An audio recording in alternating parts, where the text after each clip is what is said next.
Elon, I, the Tetragrammaton, the Lord God Most High, I do exercise and do powerfully command thee, O Spirit. Elon, I, the Tetragrammaton, the Lord God Most High, I do exercise and do powerfully command. In the dark shadows, in the white cold, fearlessly we search for knowledge new and old. We drink the strong spirits and read the ancient tomes. The order of the Abracast. We are the brave and the bold.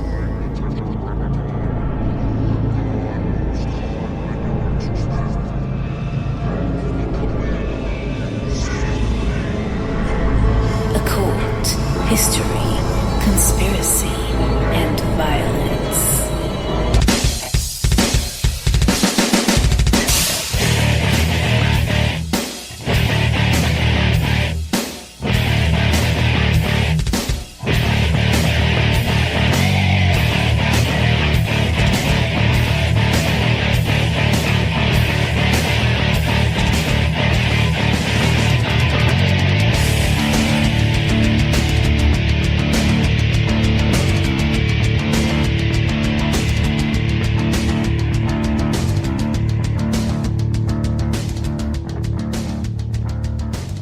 Welcome back to the Abracast. I'm your host.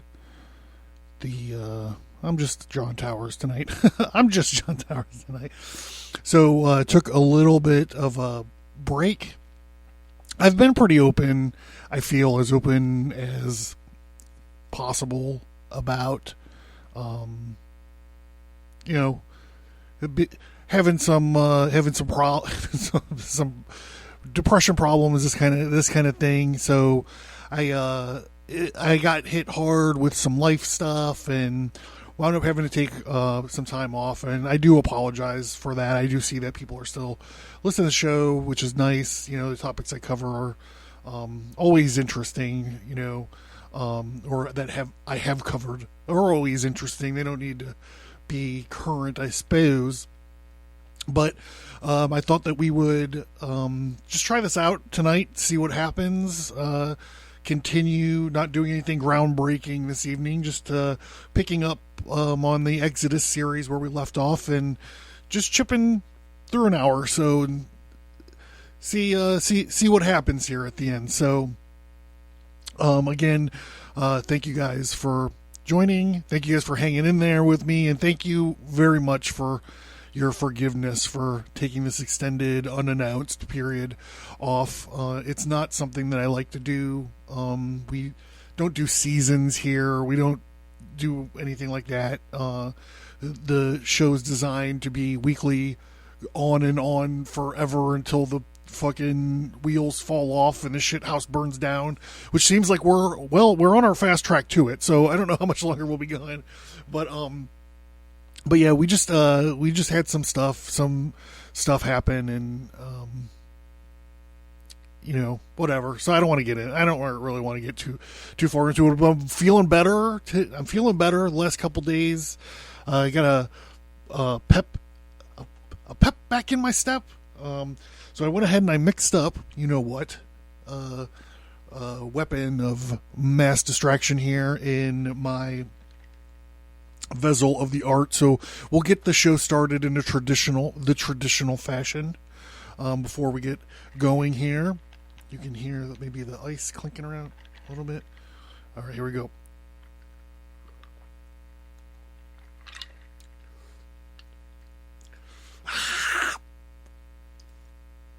Oh, I either forgot how to make that. Or I forgot what it was like. So of course my equipment's all out of place, so here we go.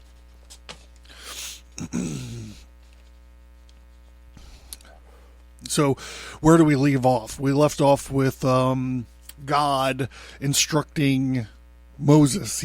Moses is gonna build a tabernacle, and God's talking to him about it. He goes, "Tell Israel that I order them to build me a tabernacle, not because I lack a dwelling For even before the world had been created, I had erected my temple in the heavens. But only as a token of my affection for you will I leave my heavenly temple and dwell among you. They shall make me a sanctuary that I may dwell among them. These last words Moses seized by a great fear, such as had taken possession of him only on 2 other occasions. Once when God said to him, "Let each give a ransom for his soul." And much alarmed, he said, "If a man were to give all that he hath for his soul, it would not suffice." God quieted him with the words, "I do not ask what is due me, but only what they can fulfill. Half a shekel will suffice." And again fear stirred in Moses when God said to him, "Speak to Israel concerning my offerings and my bread, for my sacrifices made by fire." And he said, trembling, "Who could bring sufficient offering to thee? Lebanon is not sufficient to burn, nor the beast thereof sufficient for a burnt offering." Then God quieted him with the words, "I demand not according to what is due me, but only that which they can fulfill. 1 sheep as a morning sacrifice, and 1 sheep as an evening sacrifice." A third time, God was in the midst of giving Moses instructions concerning the building of this sanctuary when Moses exclaimed in fear, "Behold, the heaven and the heaven of the heavens cannot contain thee. How much less this sanctuary that we are to build thee?" In this time also God quieted him with the words, "I do not ask what is due me, but only that which they can fulfill. 20 boards to the north, as many to the south, 8 to the west. And then I shall so draw my Shekinah together, that it may find room under them." God was indeed anxious to have sanctuary erected to him. It was the condition on which he led them out of Egypt. Yea, in a certain sense, the existence of all the world depended on the construction of this sanctuary. For when this sanctuary had been erected, the world stood firmly founded, whereas until that it had always been swaying hither and thither. Hence the tabernacle, in its separate parts, also corresponded to the heavens and the earth that had been created on the first day, as the firmament had been created on the second day to divide the waters which were under the firmament from the waters which were above. So there was a curtain in the tabernacle to divide between the holy and the most holy. As God created the great sea on the third day, so did he appoint the laver and the sanctuary to symbolize it. And as he had on that day destined the plant kingdom as nourishment for man, so did he now require a tablet with the bread in the tabernacle. The candlestick in the tabernacle corresponded to the 2 luminous bodies, the sun and the moon, created on the 4th day. And the 7th branch of the candlestick corresponded to the 7 planets, the sun, Venus, Mercury, the moon, Saturn, Jupiter, and Mars, corresponding with the birds on the 5th day. The tabernacle contained the cherubim that had wings like birds on the 6th day. And the last day of creation, man had been created in the image of God to glorify his creator. And likewise was the high priest anointed to minister the tabernacle before the Lord and the Creator. Okay, this brings us up to speed. Let us continue.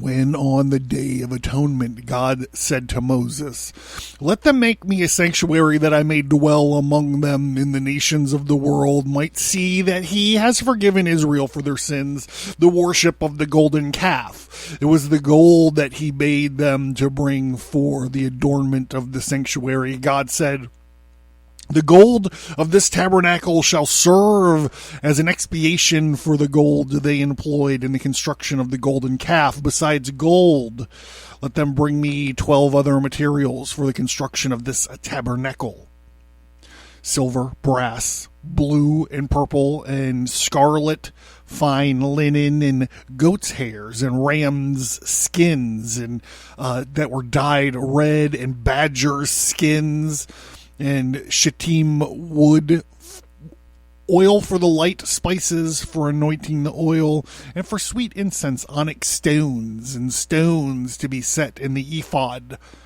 and in the breastplate. We've talked about this breastplate and so forth before many times.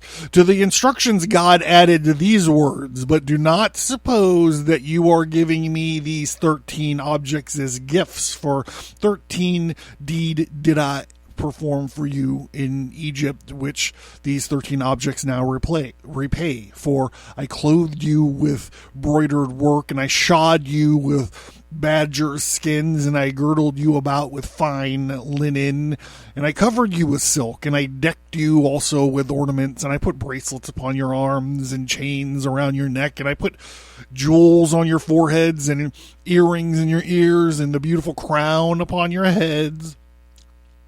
But in the future world, my old hometown arcade when I was growing up in Elyria, Ohio, in return for these 13 offerings to the tabernacle, they shall receive 13 gifts from me. And when I shall create upon the every dwelling place of Mount Zion and upon her assemblies a cloud and smoke by day and a shining of a flaming fire by night. For upon all glory shall be a defense, and there shall be a tabernacle for a shadow in the daytime from the heat, and a place of refuge, and for a covert from storms and from the rain. They're in the middle of the fucking desert. God continued, give your contributions to the sanctuary with a willing heart. Do not think that you need to give me anything out of your pockets, for all you have belongs to me, through whom you receive it in your passage through the Red Sea. And when you took their wealth from the Egyptians, I demand nothing from other nations, but from you.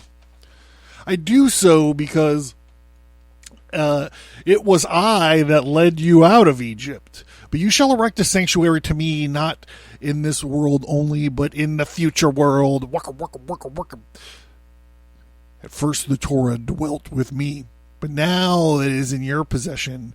So you must let me dwell among you with the Torah. So this idea of this tabernacle being established and using these specific 13 items and the different construction materials to set the earth in a firm position.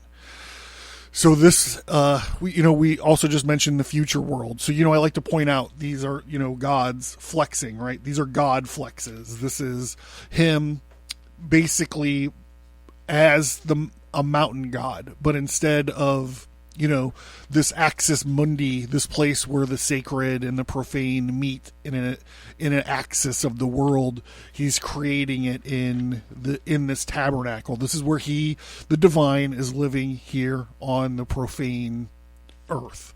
So this is an aspect of his mountain god thing. Because he's coming down the mountain. As well as his God of Time business that we see. He mentions here the future world twice. Through the various objects God bade them to dedicate to the sanctuary, the course of their history was indicated. The gold signifies their yoke under Babylon. The heads of gold, the silver pointed towards the sovereignty of Persia and Media, who through silver tried to bring about the destruction of Israel. Brass stood for the Greek Empire. That, like this metal of inferior quality, its rule was also less significant than that of its predecessors in its sovereignty over the world. The ram's skin dyed red indicates the sovereignty of Red Rome, and God now said to Israel that although you now behold the 4 nations that will hold sway over you, still shall I send you help out of bondage, oil for the light, the Messiah, who will enlighten the eyes of Israel, and who will make up make use of the spices for the anointing oil, for he will anoint the high priest, that once again I may accept you with your sweet Savior. Your sweet savor. When Moses was in heaven, God showed him the tabernacle as well as the models for all the holy vessels therein. Hence, Moses naturally supposed that he was destined to be the builder of this tabernacle. But he was mistaken, for when he was about to leave heaven, God said to Moses, Thee have I appointed king. And it does not behoove a king to execute works in person, but to give people direction. Therefore, you are not to execute the building of the tabernacle in person, but thou art to give them the directions to be executed. Moses now asked God whom he should select as the man to carry out these orders, whereupon God fetched out the book of Adam and laid it before Moses. And in the book he found recorded all the generations from the creations of the world to the resurrections of the dead, and the kings and the leaders and the prophets sit down beside every generation. And God said to Moses, this is him. This is more time God flex stuff. Then God said to Moses, in the hour did I decree every man's calling, and Bezalel was then appointed at the task. So gather round, children. Let me tell you the story of Bezalel. For Bezalel was, first of all, of a noble line. His father Hur was the son of Caleb from his union with Miriam, Moses' sister, that Hur, who gave his life to restrain Israel from the worship of the golden calf. As a reward for this martyrdom, his son Bezalel was to build the tabernacle, and one of his later descendants, King Solomon, who was to build the temple of Jerusalem. So we've talked a bunch of stories about Solomon and the temple. If you want to get into them, you could probably find the most of the stories probably in the Mason stuff. God, I don't even know what I'm saying. I mean, it depends on, we did the greater or lesser key of Solomon, the Testament of Solomon, all of that. But the Cain and Abel stuff, the Freemason stuff, all that stuff, you'll find King Solomon and all that, especially the building of the temple. And it's funny that God tells Moses here, kings don't build the temples. You got to find someone to do it. Like, you could just give them the instruction. Well, that's what Solomon winds up doing in the Freemasonic stories. Solomon winds up finding Hiram Habif, Hiram, the king of Tyre, whichever Hiram in whichever corresponding story that you're reading. And he's the grand artificer. And Solomon just sits around, but then there's other stories where Solomon doesn't build the temple. He, in fact, actually binds a bunch of demons or angels or genies or whatever the fuck to build them. We talk all about that. Talked all about all those good old stories.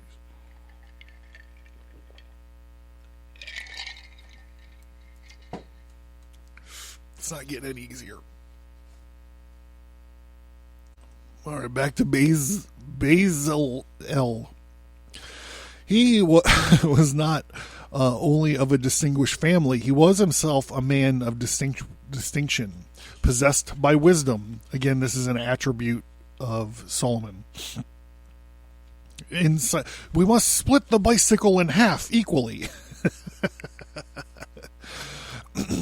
He was a man of insight and understanding. By means of these three, God created the world. Bezalel erected the tabernacle. Their aid was the temple complete. Through their aid, the temple was complete. And even in the future world, will it be wisdom, insight, and understanding, these three, that God will employ to set up the new temple. Bezalel, furthermore, had wisdom in the Torah, insight into the Halakha, and understanding in the Talmud. But more than this, he was well versed in secret lore, knowing as he did the combinations of letters by means which God created the heaven and the earth. The name Bezalel means in the shadow of God, was most appropriate for this man, whose wisdom made clear to him that none could know save one who dwelt in the shadow of God.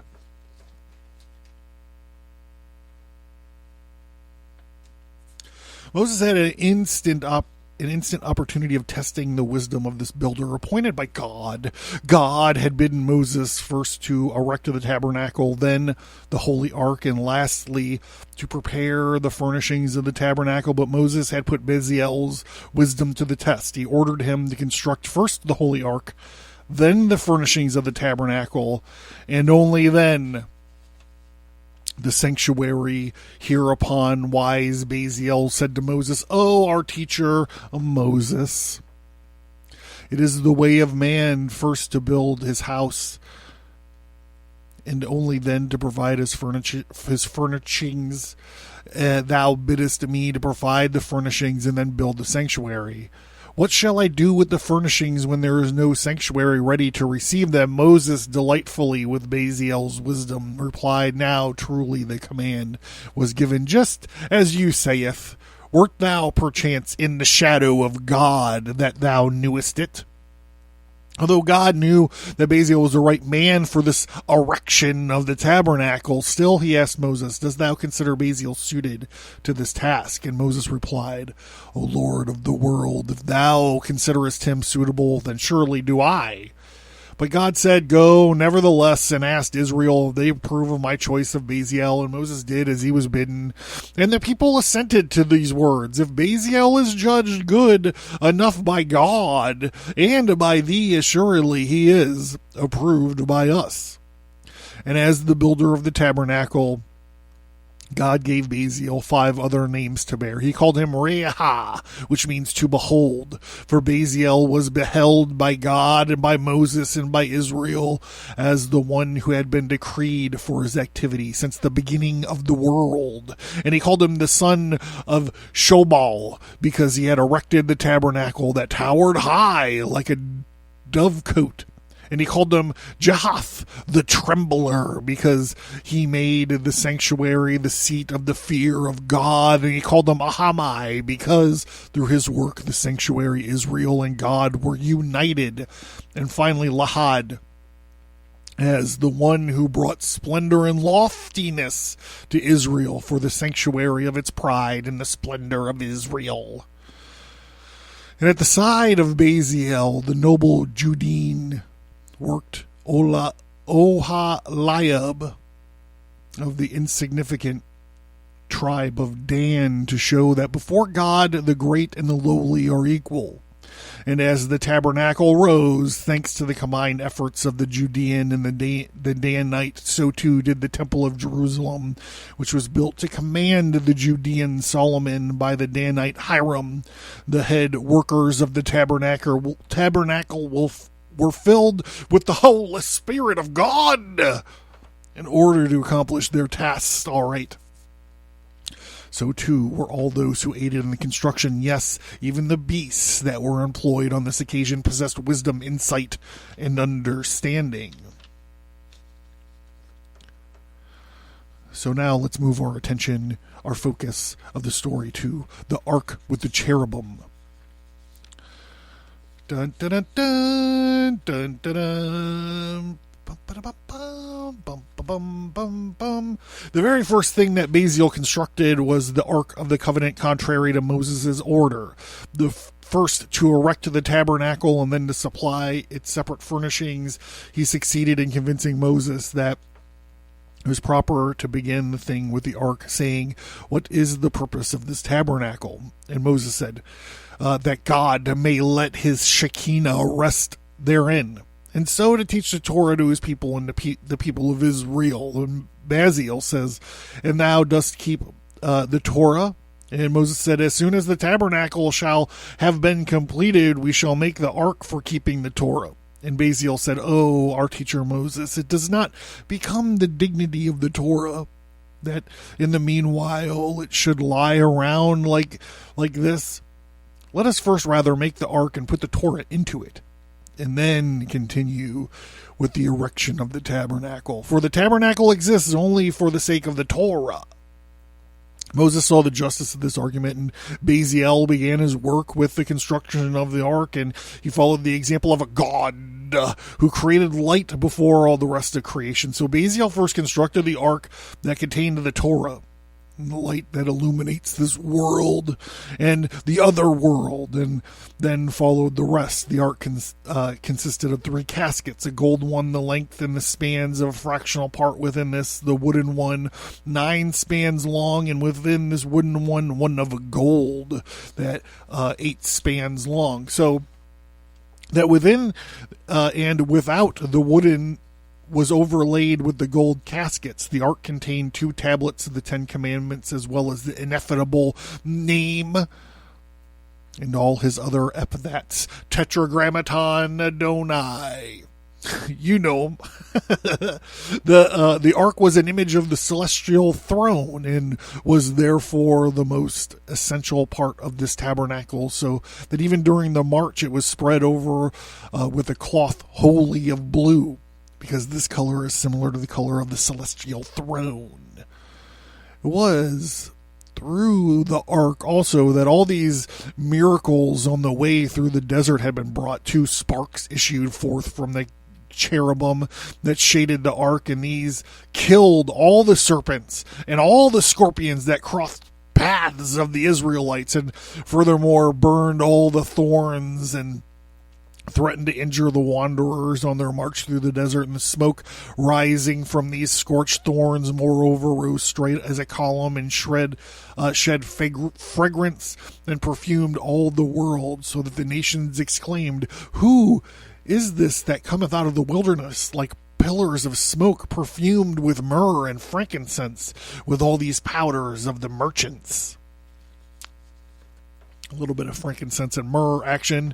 Apart from the ark, which was kept in the tabernacle, they had another ark in which they contained the tablets broken by Moses. Oh, so here we go. Here's a divergence from the regular story, right? So now they have two arks. One contained the broken tablets by Moses, which they carried with them whenever they went to war. Dun, dun, dun, dun, bum, bum, bum. The ark that Baziel constructed was also used again in Solomon's temple, for he retained the ark used by Moses in the tabernacle. Even though all the other furnishings of the temple were fashioned anew, it remained there up to the time of the destruction of the temple by Nebuchadnezzar, when it was concealed under the pavement of the wood house, that it might not fall into the hands of the enemies. This place remained secret for all time. Once a priest, noticing about the wood house that something lay hidden under it, called out to his colleagues, but he was suddenly stricken dead before divulging the secret. Well, we all know that Joseph of Arimathea, no, right? Huh? He took it to the lost city of... God, I haven't seen that movie in a long time. Anyhow, Indiana Jones fell in a snake pit and used his staff with the laser beam on it and found it. And he saved it from a Nazi submarine because he held his breath for a long time. And by the way, he was a pedophile. Watch the beginning of the movie again to figure that out.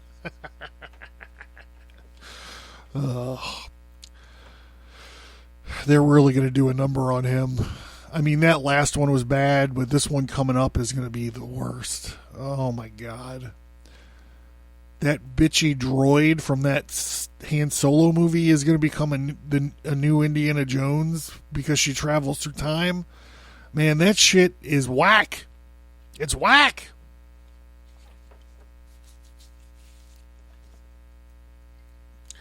I did a whole couple episodes about why they subvert our popular culture, our pop culture characters. It's been a long time, but I did an episode about that. You can find it in the featured topic link if you want to know what I think about it.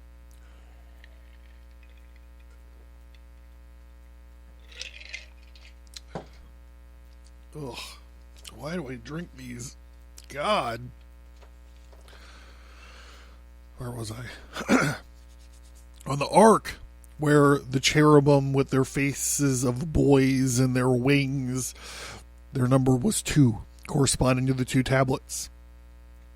and to the two sacred names of God, Adonai and Elohim, which characterized him as benevolent and as powerful. The face of each cherub measured 1 span, and the wings extended each 10 spans, making 22 spans in all, corresponding to the 22 letters of the Hebrew alphabet, the 22 cards of the major arcana of the tarot cards. Check out the storefront to find Abracast tarot cards.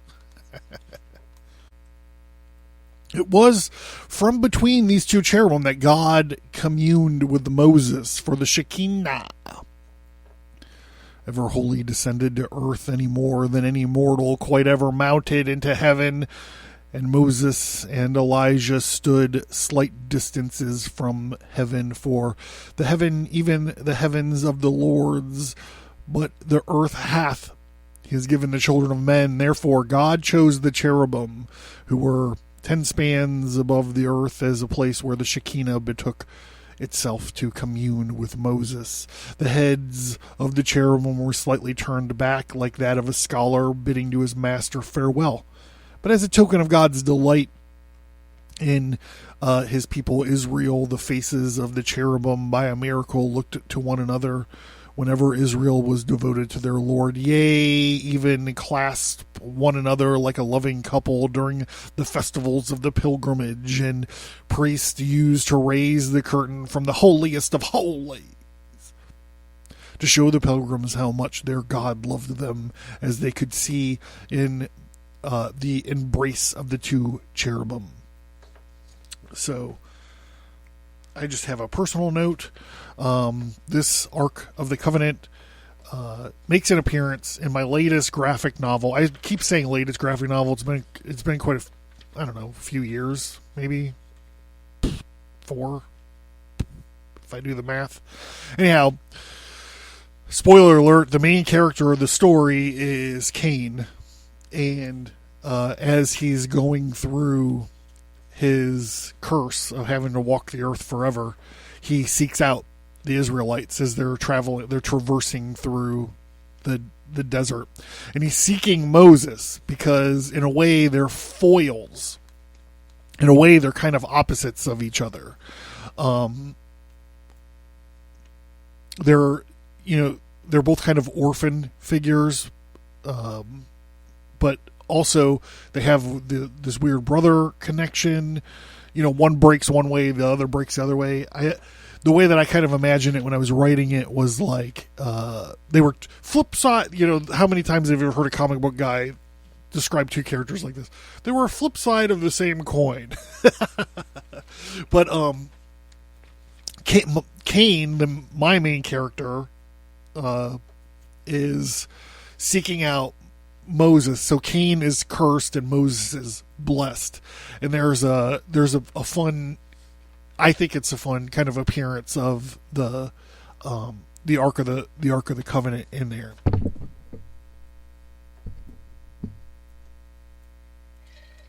So just to bring that up, you get to see a little graphic representation of the Shekinah.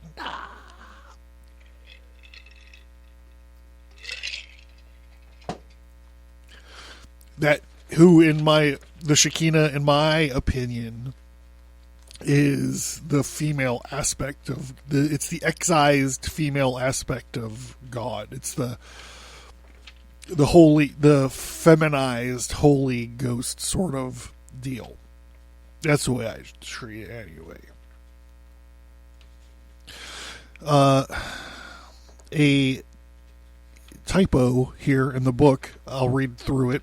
A twofold miracle came to pass when the cherubim were brought into the temple by Solomon. The two staves that were attached to the ark extended until they touched the curtain, so that the two protuberances, like women's breasts, became visible at the back of it. Hey-o. And the wings of the cherubim furthermore extended until they reached the ceiling of the holiest of holies.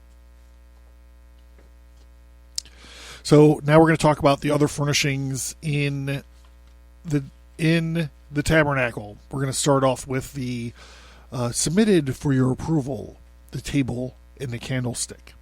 While the number of the cherubim were the same in the temple as in the tabernacle, Solomon had, on the other hand, 10 tables set up in the temple in place of the one fashioned by Moses. This was because the one table sufficed to bring the sustenance to Israel so long as they were maintained by manna in the desert. But as the demand for food was greater after they settled in the promised land, Solomon had 10 tables set up. But in the temple also did the table of Moses retain its ancient significance. For only upon it was the shewbread placed, and it stood in the center, whereas the tables fashioned by Solomon stood 5 to the south and 5 to the north, for from the south come the dews of the blessings of the rains of plenty, while all evil comes from the north. Hence Solomon said, the tables to the south side shall contain the rains of plenty, and the dews and the blessings to come upon the earth, while the tables on the north side shall keep off all evils from Israel. Moses had great difficulty with the construction of the candlestick. For although God had given him instructions about it, he completely forgot these when he descended from heaven. He hereupon betook himself to God once more to be shown, but in vain, for hardly had he reached the earth when he betook himself to God for the third time, God took the candlestick of fire and plainly showed him every single fucking detail of it, that he might now be able to reconstruct the fucking candlestick for the tabernacle. When he found that it was still hard to form a clear conception of the nature of the candlestick, God quieted him with these words, go to Baziel, okay? Just go to Baziel and he will do it, all right? Just go to Baziel. For indeed, Baziel had no difficulty in doing so, for it instantly executed Moses. What a funny inclusion. Why is this in the story? It's hilarious. Moses cried in amazement, God showed me repeatedly how to make this fucking candlestick, yet I couldn't properly seize the idea, but thou, without having had it shown thee by God, could fashion it out of thy own fund of knowledge. Truly dost thou deserve thy name of Baziel, in the shadow of God, for thou dost act as if thou hast been in the shadow of God while he was showing me this candlestick. The candlestick was later set up in the Temple of Solomon, and although he set up 10 other candlesticks, still this one was the first to be lighted. Solomon chose the number 10 because it corresponds to the number of the words revealed on Sinai, and each of these candlesticks had 7 lamps, and 70 in total, all correspond to the 70 nations. For while these lamps burned, the power of these nations was held in check, but on the day on which these lamps were extinguished, the power of the nations were increased. The candlesticks stood towards the south, where the table to the north of the sanctuary, the table to indicate the delights of which the pious would partake in paradise, which lies to the north, the light of the candlestick to symbolize the light of the Shekinah. On account of its sacredness, the candlestick was one of the 5 sacred objects that God concealed in the destruction of the temple by Nebuchadnezzar, and that he will restore when in his loving kindness he will erect the house and the temple, and the sacred objects are the ark, the candlestick, the fire of the altar, the Holy Spirit of prophecy, and these cherubim. Now let's talk about the altar. One of the most miraculous parts of the tabernacle was this altar. For when God bade Moses to make an altar of shittim wood and overlay it with brass, Moses said to God, O Lord of the world, thou badest me to make an altar of wood and overlay it with brass, but thou didst also bid me have a fire kept burning upon the altar continuously. Will not the fire destroy the overlay of brass and then consume the wood of the altar? And God replied, Moses, thou judgest by the laws that apply to men. But will these also apply to me? Behold, the angels that are of burning flame, besides them are my storehouse of snow and my storehouses of hail. Doth the water quench their fire, or doth their fire consume the water? Behold, also the high. So I need to stop, because this is echo. This is a little midrash of Hiram and Solomon and the brothers of water and the brothers of fire. This is a little kind of mini story of that's going to be echoed. That's so interesting. I highly recommend those episodes if you want to dig around and find them. It's super easy in the featured topic link on Abracast.com.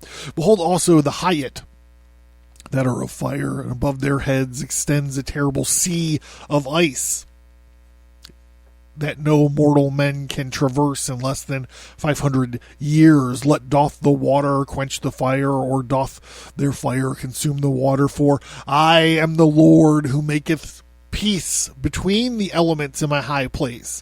But thou, because I have bidden thee to have a fire kept burning on the altar continuously, art afraid that the wood might be consumed by this fire. The dead things come before me, and leave me imbued with life, and thou art afraid of wood on the altar might be consumed. Thy own experience should by now have taught thee better. Thou didst pierce the fiery chambers of heaven. Thou didst enter amongst the fiery host of high. Yea, thou didst even approach me, that I am a consuming fire. Thou shouldest have been consumed by fire when thou wert unscathed before thou didst go into the fire at my command. No more shall the brass overlay or the altar be injured by fire. Even now it be no thicker than a denarendum. In the words, the dead things come before me and leave me imbued with life, God alluded to the three following incidents. The rod of Aaron, after it had lain for a night in the sanctuary, brought forth buds and bloomed blossoms and even yielded almonds. The cedars that Hiram, the king of Tyre, set. This is a God of time flex. Because this event didn't happen yet, sent to Solomon for the building of the temple. As soon as the incense of the sanctuary reached them, thrilled green anew, and throughout centuries before fruits, by means of which the young priests sustained themselves. Not until Manasseh brought the idol into the holiest of holies did the cedars wither and cease to bear fruit. The third instance which God alludes to was the stretching of the staves of the ark when Solomon set them in the Holy of Holies. The staves, after been apart from the ark for 480 years, suddenly extended to touch the curtain. Solomon erected a new altar for offerings, but knowing how dear to God was this altar erected by Moses, the brazen altar, he at least retained the same name for his altar. But the following words were evident on how much God praised the altar erected to Moses. For he said, to reward Israel for having had a fire kept burning upon its altar continuously, I shall punish the kingdom laden with crime by fire, that last not be quelched night or day. The smoke thereof shall go up forever. Besides the brazen altar, there was one of gold, which corresponded to the human soul. While the former corresponded to the body, and the gold is more valuable than brass, it also is the soul greater than the body.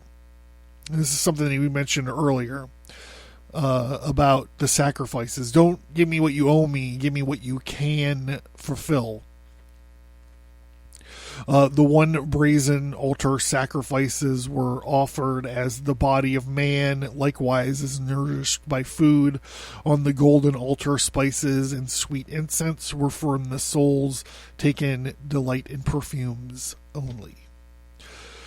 The materials employed for the construction of the tabernacle, the skins and the woods, were not common order. God created the animal, the tahash, exclusively for the needs of the tabernacle. Well, that's crazy. That's a crazy idea. For it was so enormous, out of one skin could be made a curtain 30 cubits long.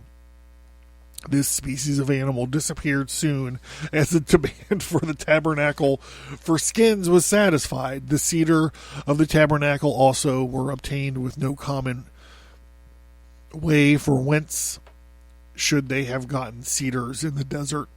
They owed these to their ancestor Jacob, for when he reached Egypt, he planted a cedar grove and admonished his sons to do the same, saying, "You will in the future be released from bondage in Egypt, and God will then demand that you erect him a sanctuary to thank him for having delivered you. Plant cedar trees.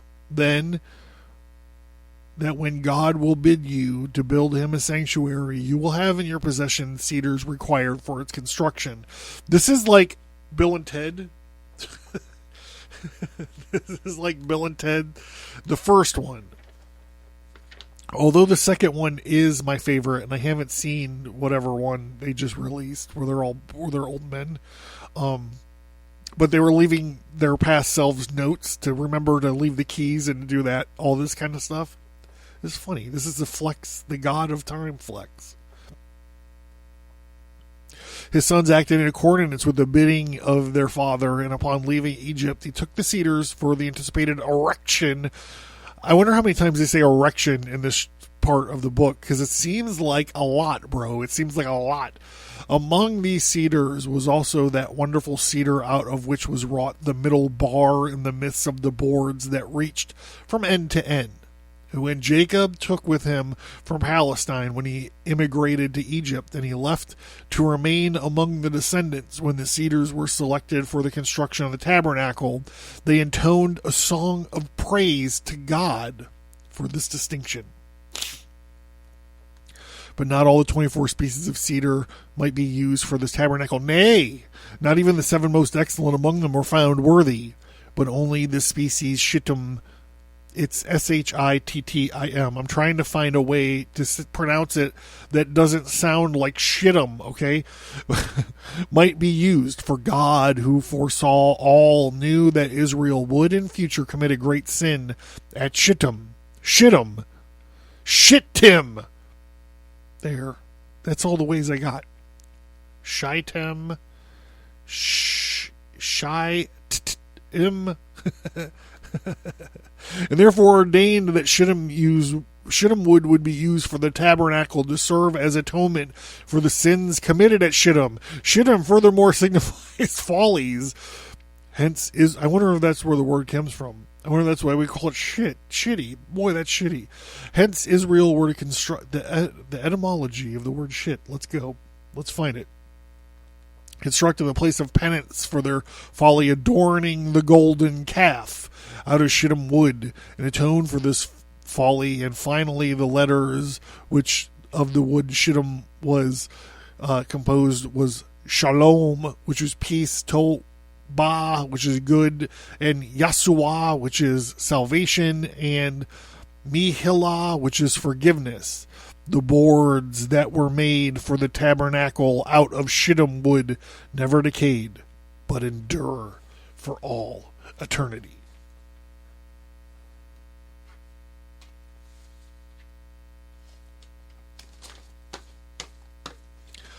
I'm John Towers. People keep asking me if I'm back. I feel like I'm back. I'll see you soon. Thank you for listening, and we hope that you enjoyed the show.